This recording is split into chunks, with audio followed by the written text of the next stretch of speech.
வணக்கம் ரிதி, தாங்கள் கூறியது மிக மிக சரியானதுதான். இந்தியா முழுவதும் மிகப்பெரிய பரபரப்பினை ஏற்படுத்திய கர்நாடகா மாநிலம் மங்களூரு வங்கி கொள்ளை வழக்கில் தொடர்புடைய இருவர் திருநெல்வேலி மாவட்டம் களக்காடு அருகே உள்ள பத்மநேரியில் கைது செய்யப்பட்டதாக தற்போது உறுதியான தகவல்கள் வெளியாகி உள்ளது. திருநெல்வேலி மாவட்டம் களக்காடு அருகே உள்ள பத்மநேரியை சேர்ந்த ஜோசுவா முருகாண்டி மற்றும் கல்லிடைக்குறிச்சியை சேர்ந்த ஜோசுவா ஆகிய இருவரும் திருநெல்வேலியில் வைத்து கைது செய்யப்பட்டிருக்கிறார்கள்.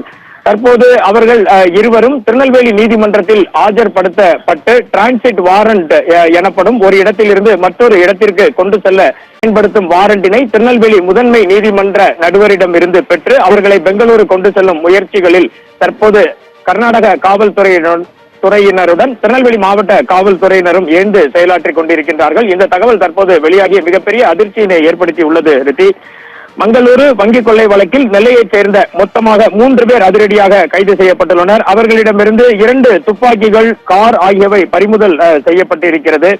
இவர்கள் அனைவருமே 15 பேருக்கும் நேற்று இரவு கைது செய்யப்பட்ட இவர்களிடம் நடைபெற்ற முதற்கட்ட விசாரணையில் 15 முதல் 20 பேர் கொண்ட கும்பல் இந்த கொள்ளை வழக்கில் ஈடுபட்டதாகவும் இவர்கள் அனைவருமே ராஜஸ்தான், பஞ்சாப் மற்றும் உத்தரப்பிரதேசம், பீகார் ஆகிய பல்வேறு மாநிலங்களைச் சேர்ந்த ஒரு கும்பலாக செயல்படும் கொள்ளையர்கள் என்பதும் தற்போது தெரிய வந்துள்ளதாக திருநெல்வேலி மாவட்ட காவல்துறையிலிருந்து தகவல்கள் அளிக்கப்பட்டுள்ளது. ரிஷி, கைது செய்யப்பட்ட இந்த இவர்கள் அனைவருமே சிறைச்சாலைகளில் இருக்கும் பொழுது ஒருவருக்கு ஒருவர் தொடர்பு ஏற்பட்டு இது போன்ற மிகப்பெரிய கொள்ளை சம்பவங்களில் தொடர்ச்சியாக ஈடுபட்டு வந்ததாகவும் இதுவரை இவர்கள் அதிர்ச்சி அளிக்கும் விதமாக 19 கிலோ தங்கம் மற்றும் 11 லட்சம் ரூபாயை இந்த கொள்ளை வழக்கில் இந்த கொள்ளை அடித்து சென்றதாகவும் நேற்று நடைபெற்ற முதற்கட்ட விசாரணையில் தகவல்கள் வெளியாகி மிகப்பெரிய பரபரப்பினை ஏற்படுத்தியுள்ளது, அதிர்ச்சியையும் ஏற்படுத்தியுள்ளது.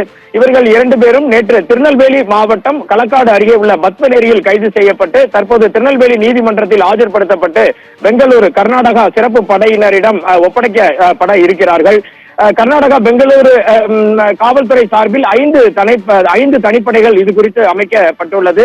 இந்த 20க்கும் மேற்பட்ட கொள்ளையர்களை கைது செய்வதற்காக பல்வேறு மாநிலங்களுக்கும் கர்நாடகா தனிப்படையினர் சென்றுள்ளதாகவும் தமிழ்நாடு காவல்துறையின் சார்பில் திருநெல்வேலி மாவட்ட காவல்துறையின் சார்பில் அவர்களுக்கு வேண்டிய உதவிகள் திருநெல்வேலியில் செய்து கொடுக்கப்பட்டுள்ளதாகவும் தற்போது தகவல்கள் வழங்கப்பட்டிருக்கிறது.